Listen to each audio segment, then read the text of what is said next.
Hey guys, it's Paul here, and today I just wanted to do a quick video showing you how to make a yeast starter.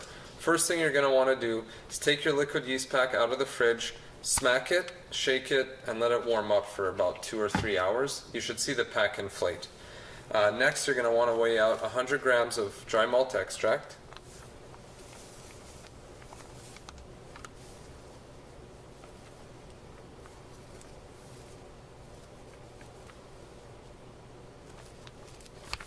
And that's the equivalent of about 3/4 of a cup. Then put it into your pot and add just over a liter of water, about 1.1 liters, somewhere around there. We want to make a 1 liter starter, and obviously some of the water is going to evaporate when it boils. It's also much easier to deal with the dry malt when you add the water to it. I see some people will start boiling the water and then add the dry malt to that, and it clumps all up and it's just a pain. So just stir that pretty good. Make sure it's not stuck to the bottom of your pot before you turn on your element.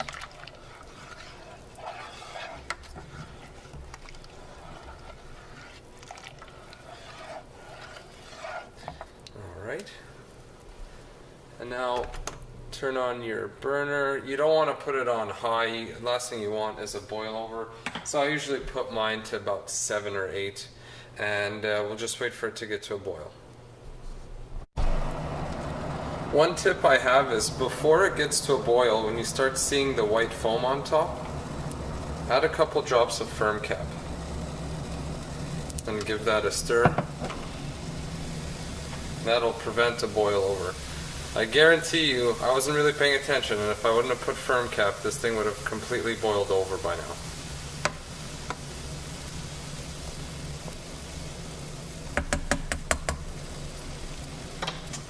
I also like to add a 1/4 teaspoon of Yeast beer yeast nutrient. Be careful when you're adding this, it will also create a boil over if you just sprinkle it in. At least that's happened to me before.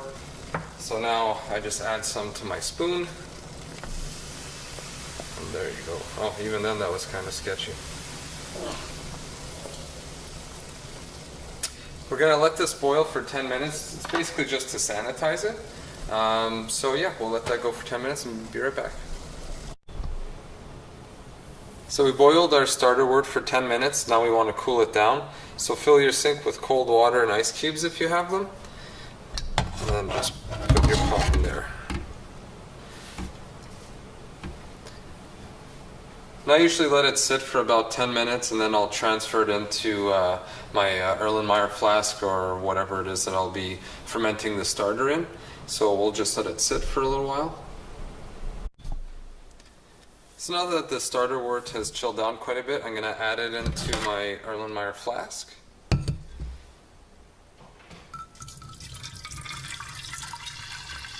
You don't have to use a flask if you don't have one. You could use like a beer growler, a jug. Basically anything that's glass that's easy to clean and sanitize will do the trick.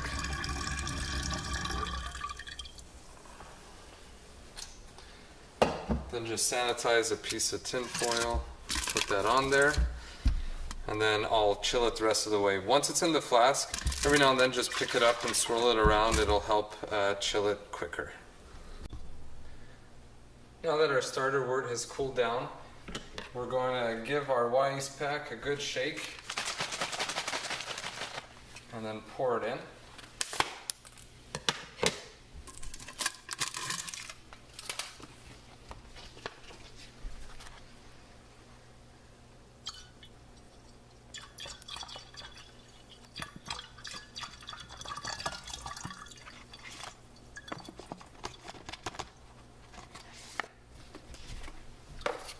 Put our tin foil back on. You do not want to use an airlock.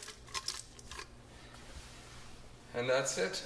If you're not using a stir plate, just pick this up, swirl it every time you walk by, and let it sit for probably about 2 days.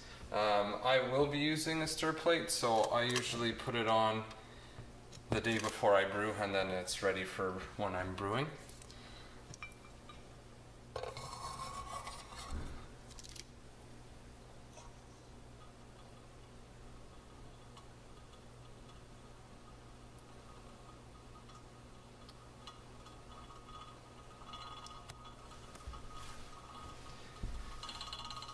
And there you go. Some people don't want to pitch the full starter wort into their beer because it doesn't taste that great. So you can stick it in the fridge for a day or so, and it'll clear up. All your yeast will fall to the bottom, and you can just pitch that. For me, what I do is this is going into an oatmeal stout. There's a lot of flavor there, so I'm not going to bother. I'm just going to pitch the whole thing. If I'm doing something light, like a Pilsner, a Kolsch, something like that, I don't know if it really makes a huge difference, but I will cold crash it overnight, decant the spent starter wort, and then just pitch the yeast into my beer. So that's pretty much it. You don't need any fancy equipment. Like, yes, I'm using a stir plate and a flask. You don't need that. You can just use, as I mentioned earlier, a glass jug or a growler. And if you're not putting on a stir plate, just pick it up, swirl it around, give it a shake every now and then, and that's pretty much it.